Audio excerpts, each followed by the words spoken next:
What's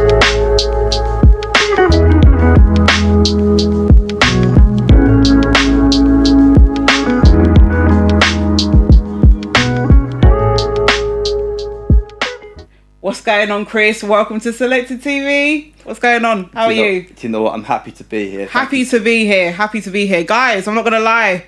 Me and Kris had to get this together, mate, because we were trying to come on for so many weeks. Am I right? I'm telling you. Trying to get, life started life in, all types of stuff, thunder, rain, sunshine, all of that. Everything's been a madness. It's been a madness. I'm actually relieved that we finally... and I'm super grateful to be here. Like, I'm telling you, I mean, like, to think... it's probably 2-3 months trying to work this out. Trying to work out a day, availability. Listen, we're here now. Now I know we're busy people, innit? So I never ever thought I was a busy person. After this, now I'm a busy person. So I'm glad, we made it. Welcome to SOLEKTED TV. Of course, a space for everyone to share their stories. I definitely wanted to get Kris on because, as you guys will probably hear, there will be so much insight. Again, I'm someone for the insight. I love to hear a good story, your journey, your sort of connection to the scene, all of that. And I know that you're going to bring that today. So no pressure, but I'm just putting it out there. No problem. So, of course, as always, anyone that comes on the show, I always want to know, what kind of got you into sneakers? How did we get here? Yeah. So I don't know if you want to kind of share your story on how you got into sneakers. No problem. So first of all, thank you for having me. It's been an absolute honour to be selected. Look at him play on the words, no pun intended, guys. So for those who don't know me, my name is Kris Foster, and I'm the co-founder of a project called Open Book. Jeez. It's a project where we innovate and showcase people with disabilities, but we try and do it in a different light. The question you just asked, what got me into kicks? I've been into kicks now for probably close to probably like 25 years. Wow. So I've been collecting for a little while, but it never started out that way. Yeah. From someone who's from obviously the disabled community, I was extremely bullied as a child, and I could never really fit in. And my brother, I've got an older brother, and he kind of was buying Jordans, and he was buying sort of like just for like Air Forces and just Adidas and stuff, and it was like, Mum, I really want a pair of Jordans, or I really want a pair of Nikes. And it was that moment for me when I got my very first pair of Air Force 1's, and it meant so much to me. But what it brought a whole different sense of my own self and my own identity, because what happened is that people would not necessarily look at me and judge me on my outward appearance, but they would judge me on the footwear choice I'll be wearing. So when people were actually then showing me love, and they were like, "Wow, you know what? You got this pair of like Air Force 1's." It gave me a boost, but at the same time, we know that's really superficial. But it made me feel part of something, and we'll go a little bit later on in the time, and we'll talk more about that. Oh, absolutely. So I know you touched on Open Book. I just want you to talk to us about what is Open Book about? Like, how was that kind of founded? How did you come up with the concept? What's the purpose of Open Book? Yeah, that's a great question. So we basically, for myself, in 2018, I was diagnosed with pancreatic cancer. It was one of the most scariest and frightening times of my life, as you can well imagine. Of course. And then 6 months later, I ended up having a mild stroke. I was in a very broken place in my life, as you can imagine. But the sad reality is what that come with is in 2019 I ended up losing my job to disability discrimination. Oh no. And I fell apart. I didn't know where I was in life, and I just generally did not know what to do with myself. And to cut a long story short, because of time, but I went on Instagram Live and just basically shared how I felt, and just said, look, you know what, this is how I feel right now as a disabled person. I really don't feel I hold any value. And there was one individual who was actually watching the live, and his name was James, and James basically reached out to me. I just ignored him, and he kept on reaching out to me. And to then, lo and behold, I finally answered his DM, and I was like, "What do you want? Why are you messaging me? Like on a real?"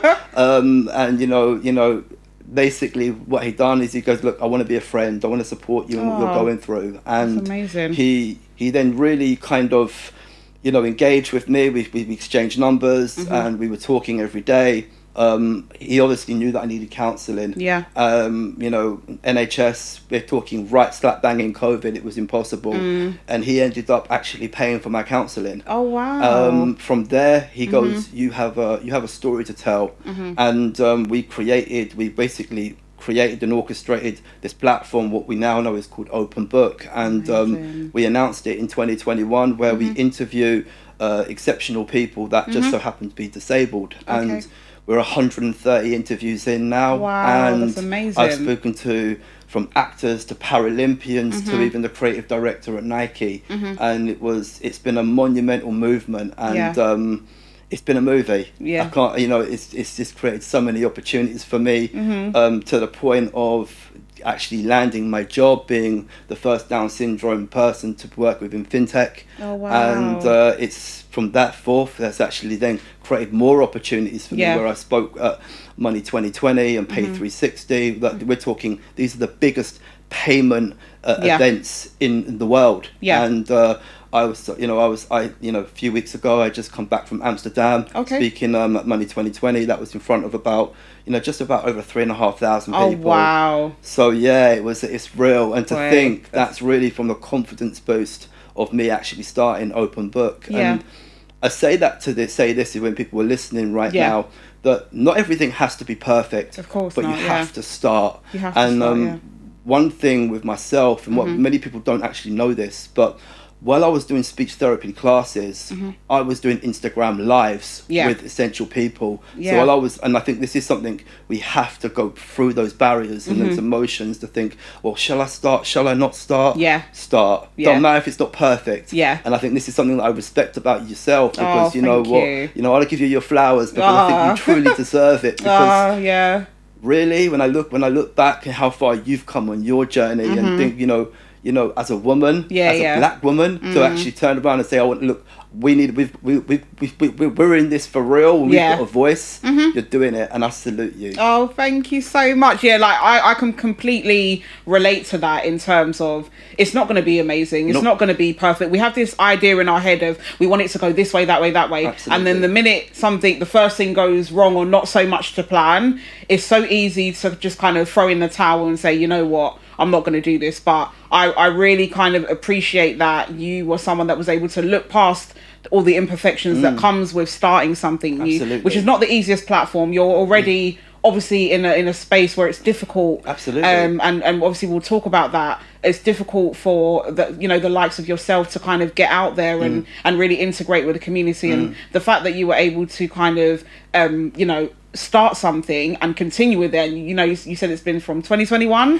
So that, look, we've come such a long way already, and you're going from strength to strength. So I equally commend you for that, because I can imagine you're already fighting a battle, and then trying to fight a battle and create a space I'm sure you've probably got stories for me for that. Believe me, trust me, it's crazy. So what would you say? I know you've probably had so many. I've seen so many different events that you've had.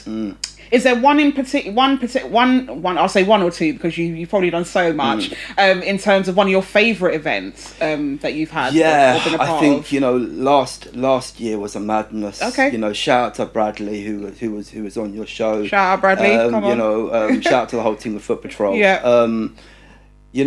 Last year we made a movie. Open Book did its first event, and we in collaboration with Foot Patrol, and obviously James, the other founder.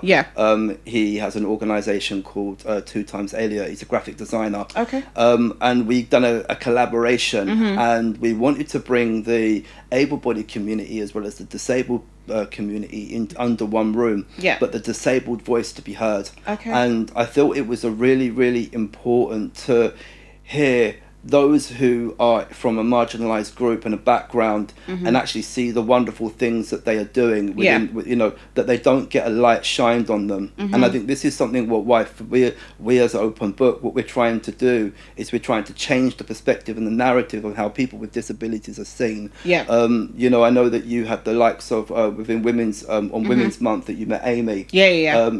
great trailblazer that's doing incredible things within basketball, within women's basketball. Yeah, who is a wheelchair user. Yeah, and she's become a dear friend to Open Book, and I'm hoping we're trying to work out a date. It's a bit like somebody like yourself. When she can come onto the platform. Trust me, we're all crazy busy. We're all busy. Busy. But I think for me, with what Foot Patrol did is they stood up and said, look, we want you to come and work with us, and I think that was amazing. But we've reached out to many organizations and they've kind of just turned us down, and Bradley said, look, Kris, I believe I would love to be able to work with you and see what we can do. And I was like, Bradley, that would be amazing. And he actually was a man of his word, and he put it together with James and myself, and we made a movie. And it was initially 70 people RSVP, 150 people turned up. And it was, people were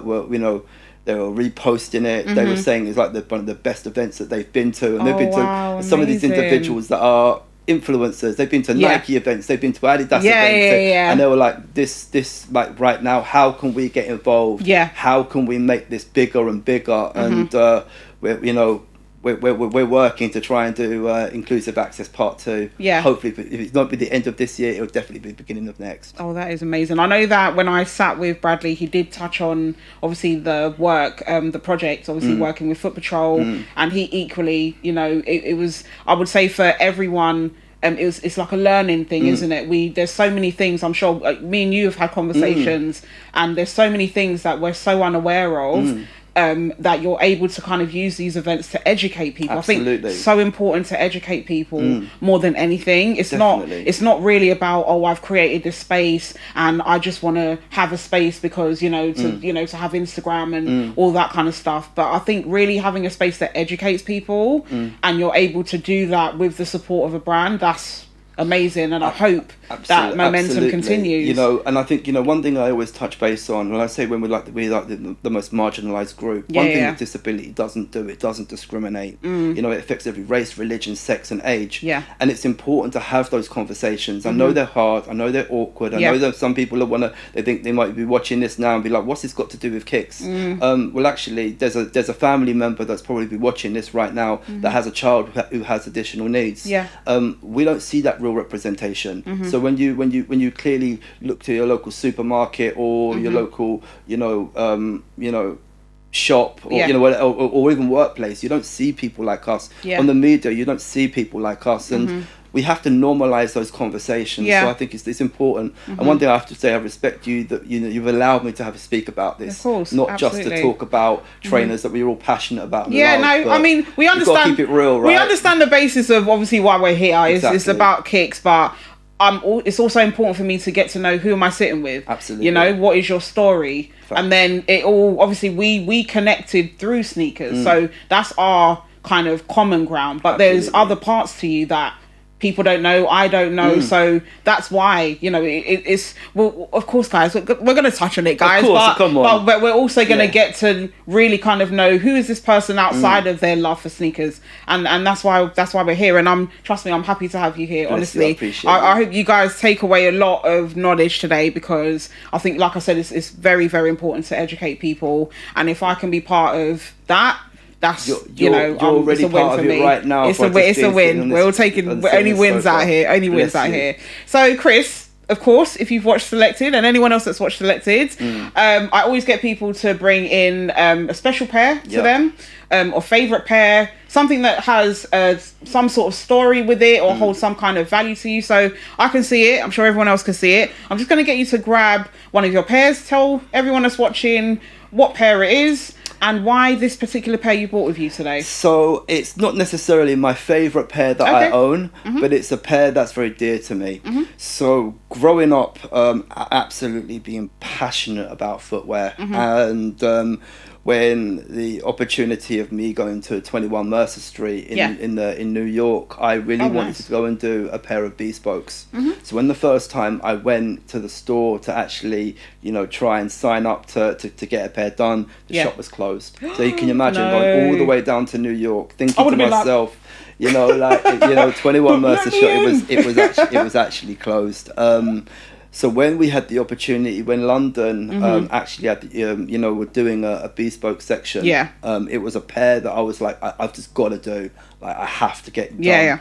Shout out to Paolo Pedro, who basically said that there was going to be bespoke in London. Oh, nice. And I was like, yo, listen, I need to go. I need to get myself signed up. Got to make sure. And I'm very fortunate that I was actually the first person in the UK to actually do a bespoke in London. And I did 2 pairs. And one pair was an Air Force One. Nice. And the other pair was, the second pair that I did was the Air Max 1. I was in the morning. So I made sure that I did the Air Force One in the morning, only because I knew who was actually following me, and that was Soul Love. So Soul Love actually was in the afternoon appointment. Wow. And anyone that knows Soul Love knows he's the biggest Air Max 1 collector, right? Crazy. So I made a conscious decision because I was number one that I wouldn't take that from him. So I said I will make sure I do an Air Force One to give him to be the first person in the UK to do an Air Max 1. And then a week later I went and done this pair here. Was extremely dear to me. Wow. Love the colours on that, man. Bless you. We wanted to keep it with the bamboo. We wanted to keep it with the suede. You probably can't see this, but it's actually inside it's actually it's brushed linen. Nice. It's just a great silhouette. Don't get me wrong, the prices are madness. I can imagine. I wasn't even going to tap into that. It's a mortgage. It's a mortgage. I was going to say it's a beautiful pair, and I mean, I'm so happy with the way they come out. And every March when it comes to Air Max Day, I always like to pull them out. Pull them out. Why not? It's a bit special. Oh no, 100%. Like, I would definitely say with the Air Max 1, it's very dear to a lot of people that I know within the scene. I don't know, but I just, me personally, not always been a massive Air Max 1, but I would say kind of recent times I've been tapping into the Air Max 1. I'm not gonna lie. I think Air Max 1s are very dear to a lot of people. Obviously, you mentioned Soul Love. If you know, like Air Max 1s or know about Air Max 1s, you probably know about Soul Love. Exactly.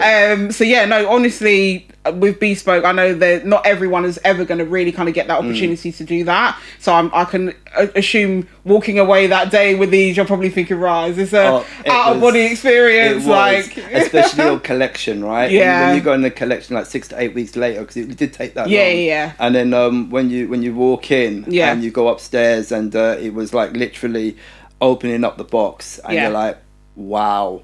Just down to the being when you were getting it done, you're in that room for what, 4 hours designing them and given the opportunity to really choose the materials. There's like 1,000 materials. You're just spoilt for choice. I'm just so gutted that the likes of yourself won't be able to experience that being closed or even seeing it.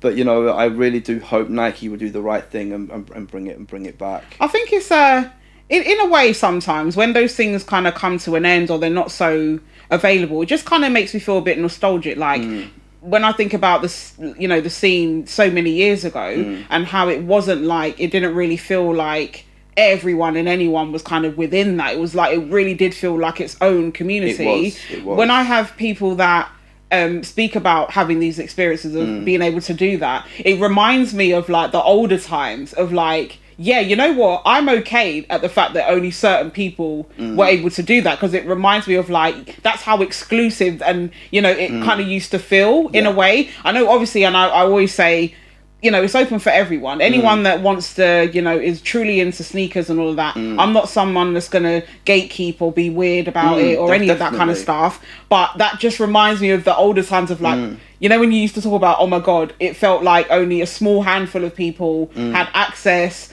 or were able to, attend things or be a part of things. It just reminds me of that. And that is, I'm sure, why you bought that pair. As much as you said, oh, it's not my favourite, but deep down, like, that must give you so many memories of, like, I mean, what the scene was like. It was, it's still relatively small now, but it was smaller back then. You knew everybody, and you really did know the people that you were camping out with. I mean, you know, on a weekly basis, you would go out there, and you know, if it could be camping, if it's just camping overnight, or if it's camping for 3 days, you know, or even when I camped out for the Yeezys back in 2009, it was like what week, you know, it was, you know, it was real, you know, and I think like that's something, you know, for myself, I take for granted now because of the friends that I've met over the years, and they're real friends, you know, people that you have to trust in, right? Because especially when you're camping out there for a week and you've got to have that person that's in front of you and behind you. That's gonna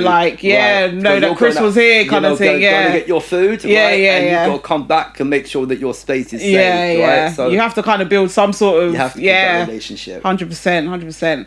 So just in terms of this thing, I know we've kind of touched on the community and, you know, what it looked like versus what it kind of looks like now. Have you within the scene kind of faced any challenges or found any kind of is there anything that you've found difficult dealing with within the sneaker scene?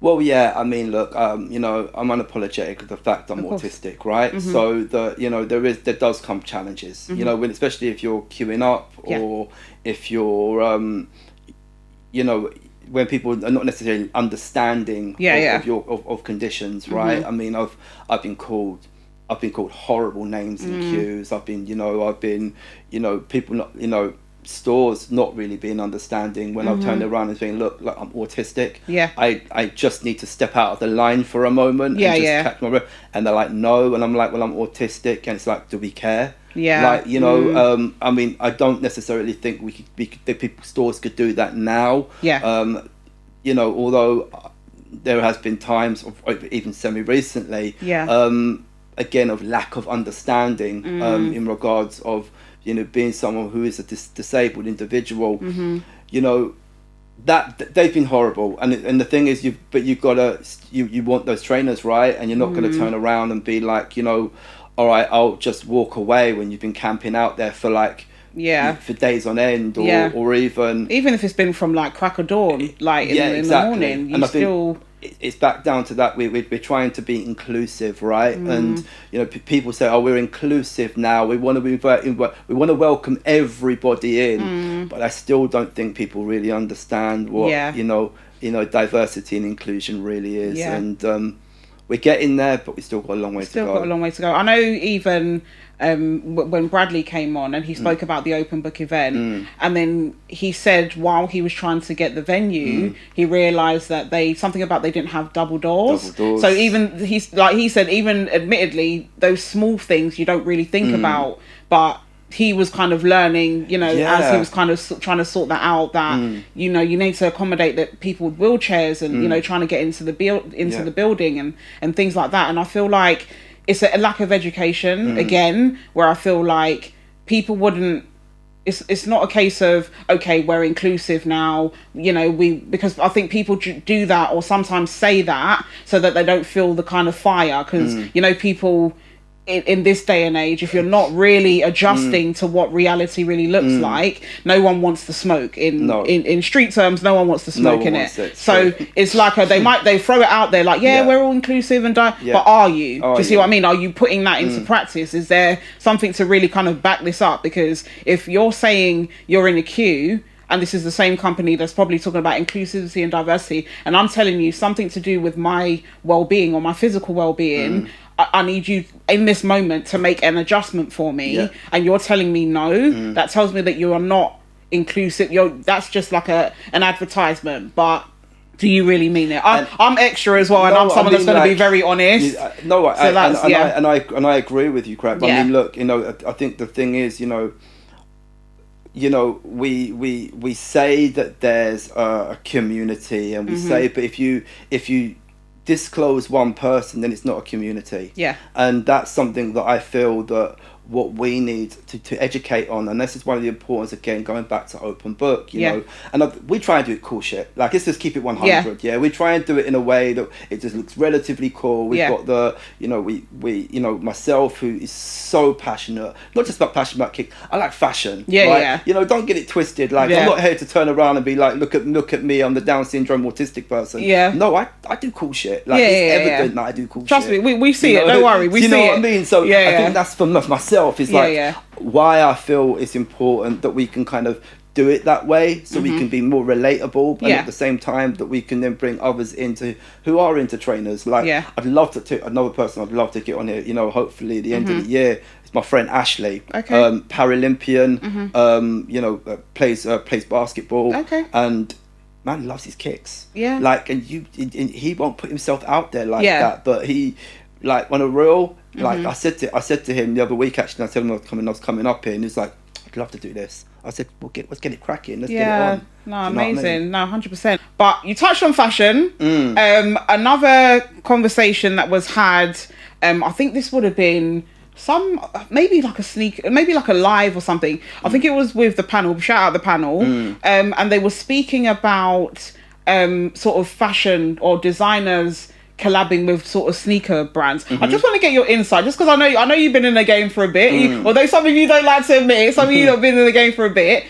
Because you are someone that's obviously seen a lot of things change, you're into your fashion as well. You probably got your designer pieces versus your streetwear kind of pieces. What's your kind of opinion on, like, designers collabing with sneaker brands? So, you know, I'm always going to say Virgil broke the mold, right? I mean, for me, like, I mean, there was obviously other designers that were before him, but I think Virgil, what he did with the 10, literally broke the mold, and he done, and I feel the reason why it was so authentic is because he's from that culture, and I think someone of his status, I mean, you know, I had the opportunity to speak with him in 2020, and we were set to work with Virgil. We were set to do a collaboration with Off-White, and shout out to Off-White, because we're still hoping we can work something out, and we signed the contract in 2021, and a month later he passed. And I still got the emails on my phone. I can't delete them. It's crazy. And he rang me in Nando's.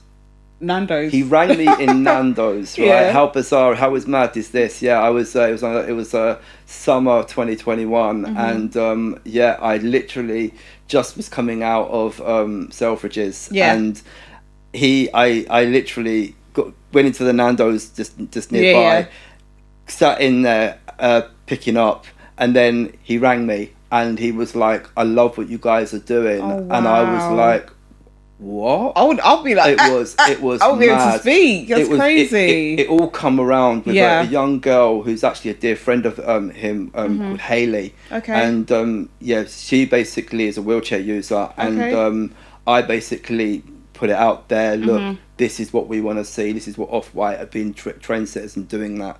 So we had the opportunity to speak with to speak with Virgil, and you know, hopefully we can still get it done. But going back to your question, I think they were the trailblazer to actually kind of create these opportunities with Travis, you know, and other you know designers in regards of, you know, obviously we know there's collaborations with, you know, Dior, and we know obviously the Jordan 1 Dior. Am I a fan? I went for it, obviously, but I mean, it was crazy. You know, Kim, you know, what's his name? I can't think of his name. The Jones, I can't remember, the owner of Dior. You know, he's from West London. He was massive into you know, to trainers and stuff. So I think it was a bit disconnected, because I think of the price point and the availability. If it was at that point of where it could have been affordable and obtainable, I think it could have been a more greater conversation, like essentially what Virgil did with Nike. And it's sad that it never did that, because I think it created more of an opportunity for other people that are into fashion to have something like that. Would have been great. But it never happened. But shout out to Virgil, because I think what he did was incredible. That's crazy. So do you feel like with the sort of fashion brands or designer brands collabing with sort of your Nike, your Adidas, do you see longevity in that? Yeah, I think we've got to go for the evolution. I think it's going to be. I mean, I think when it comes down to it, high-end fashion are generally trying to do streetwear culture. And then going back to Virgil, I think Virgil created that. And not just Virgil as well. You know, I think, you know, you look at Fear of God, you look at Jerry Lorenzo and what he's done. Bush, I think they're doing quite well, Absolutely. You know, they're bringing it into subculture, and they're bringing it to people like us, you know, like myself, who can't necessarily afford the high-end stuff, like the high-end stuff. But they're bringing it back to the level of where we, as a consumer, can afford. So we still feel part of that world, but you know, we're keeping it streetwear still as well. Yeah, come on.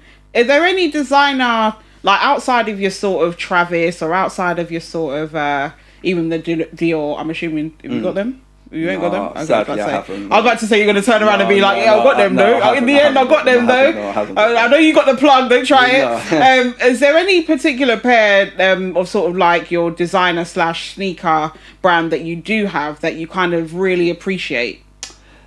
You know, I think the one I'm working on. Okay. I haven't got them yet. All right. But I'm working on it. I'm trying to get the LV. So I am trying to get them at the moment. I've been, you know. Why the LV though? Why? Again, for me, I was a massive Air Force One fan. Yeah. Right. So it is going that down to the thing of having something that Virgil actually worked on. Yeah. Anyone that knows me knows I buy for a story. You know, I don't just buy hype. Yeah. You know, I think, you know, that's something where I think a lot of people have kind of judged me on. They based upon, they looked on my Instagram and they look at the aesthetics. Yeah. And they think, oh, he only buys this. Yeah. Like, no, I probably bought more GRs this year than collabs. Yeah. You know, like I think the collab this year has been terrible, to be fair. Yeah. I feel like on the socials, I'm always a bit like, try not to judge everything you're kind of seeing, because I would say that I would probably post a lot of the kind of maybe my kind of favorites. I probably posted my Travis's, etc. But there are the day-to-day, everyone knows I love a TN. There's a lot of boxes and stuff that come that I don't actually post online. So it's like we post what we want to post. So let's not judge. No. You know, we might post the maybe popular pairs or the hype pairs, but it's not to say that you don't go flipping size and buy a pair of, you know, Reeboks or whatever because you like the look of them. Like we do that all the time. Like I always with my TN, sometimes Foot Locker, there'll be a point where they like put sales on them and stuff. So I'm thinking, oh, right, I've wanted that colour, but maybe I didn't want to pay the 180 or whatever. So cool, they've gone down to one whatever. Cool, I get that. But I might not necessarily post it, but it doesn't mean that I'm only going for hype pairs or whatever it is. So yeah, no, I completely agree with that. The kind of I think I've already touched on it this season. The kind of releases this year, I'm very underwhelmed. I'm very underwhelmed. And that's across all brands. That's not just not just obviously, you know, Nike or whatever. That's across all. I'm very underwhelmed. A few, but I even would feel like the ones that have been great, they've been super hard to get. So it's kind of been like anything that is realistic for me to get, I've been underwhelmed. I would honestly say that. I would say agree. Apart from the Travis's, obviously this was a build up, and obviously being the first women's pair, it was always something that was in the pipeline for me. But it was equally like I don't know if I'm going to get it. I'm just praying to the heavens that I do get it. But outside of, you know, anything like this, I've not been jumping out of my seat. I'm not going to lie. Yeah, you know what? I was to say they're an amazing pair, by the way. Thank you. If anyone's got a UK 6, I'm not here for the plug. We're using this for... get in the comments if anyone's got a size 6. Yeah, everyone's got a size 6. Do you know what I mean? That's what we do out here. We're meant to be a community. Let's start behaving like one. Let's start behaving like a community. Come on. That's mad. So just, obviously we touched on open book. What is kind of next? Is there anything, you know, if you watched again, I'm always fishing for an exclusive. Yeah. What's kind of next? Have you got any exciting open book events coming up? Anything like that? So there's a couple. So we're working on something at the moment. Obviously, it's a bit of a non-disclosure. So I'm sorry I can't give you the heads up. I tried. As soon as I can, you'll be the first to know. We can do this on a part 2. Yeah. But you know, there's a couple of work things that I'm working on at the moment that are quite exciting. So I'm going to be speaking in Vienna in October for about diversity and inclusion that I'm super excited about. Wow. That's something that I feel that it's going to be quite groundbreaking in my own personal career because, you know, my personal career as well as open book, what I'm trying to do is I'm trying to amalgamate that into one thing and create it as a business format to then kind of employ people with disabilities, and that's the main objective goal for end of this year, beginning of next, to get paid work for people with disabilities. That's amazing. So I asked you what's next for open book. What's next for Kris? So what's next for Kris? I think what's next for me is growth. I think growth is something that I'm really working on. Self-love I'm working on right now. Yeah. You know, I think, we can have this open conversation that we can kind of feel that we've got everything right. Everything looks perfect, right? Mental health is real. Yeah. And, I think it's important to kind of say, look after your mental health. Yeah. As much as we love all of this, what are we doing it for? Yeah. Are we doing it for ourselves? Are we doing it for others? And I think it's really important that we can have those open conversations. So what's good for Kris right now is working on my mental health. Of course, absolutely. I think look after number one. Absolutely. Always look after number one. We love sneakers, we have all these other different types of hobbies as well, but just take that moment to, am I okay? And I think it's always important to, it would take a second, and this probably sounds very preachy of us right now. No, it's fine. But whatever, but take that moment to just ask yourself or ask the person next to you, are you okay? Because you just don't know what kind of difference that's going to make to the next person or even to yourself. Facts. So always I'm definitely for that. Always look after number one. But yeah, I'm obviously super excited about anything coming out in terms of open book. Always, I know you couldn't really disclose, it was on the exclusive one. Put it this way, you guys will love it. You guys will love it. It is purely sneaker related. Amazing. And yeah, we got some good things coming. Just be aware that you'll be coming on my podcast very soon. So say nothing. Someone's going to interview Crep this time. Mad exactly. Thing. That's crazy. You'll be under the spotlight. Come on, I'm always down for whatever you got going on. Facts. I'm definitely behind you. When you're doing open book, I can see the passion and the love that you have for it. It's not just something that I just feel like doing because I want to have something to say it's mine. I can see the passion behind it, and as long as you keep that passion, the sky's the limit with that. Kris, it's been a pleasure. It's been a blessing. It has been a pleasure. I know we've definitely had a real kind of conversation today, guys. Facts. But I've really enjoyed having you on the show. I hope you've enjoyed being on the show. I absolutely thought it was a great pleasure. I really enjoyed myself. Honestly, thank you so much for obviously talking to me about open book, and I hope you guys have all obviously learned about open book. But of course, if anyone wants to read more into it, obviously get to know Kris, if you just want to kind of share your socials, share that platform with everyone. Really simple. Kris Foster, spelled Kris Foster. On Instagram, LinkedIn, Kris Foster again, and follow Open Book. Open Book is it is with the name. You'll see it, big yellow symbol. Open Book. Follow and see what we're doing. Amazing. You'll be inspired. No, definitely. And obviously Kris has already mentioned about events coming up, so make sure you guys follow Open Book so you're all up to date and know what's going on. I know you're very active on the socials, sharing a lot of sort of previous events and interviews and stuff like that, so make sure you guys look out for that. Make sure you guys follow Open Book, follow Kris Foster. Thank you. Yes, we have come to the end of another episode of Selected, guys. We got there. We're getting there. Season 2, we're getting there slowly. Guys, if you're not already following, please make sure you follow Selected on Instagram. Make sure you follow myself, Creparella, on Instagram. I'm also on TikTok. So many socials these days. I've got to keep up with it. Make sure you guys subscribe to the YouTube channel. Make sure you ring that notification so you never miss another episode. And we will see you on the next one. Peace.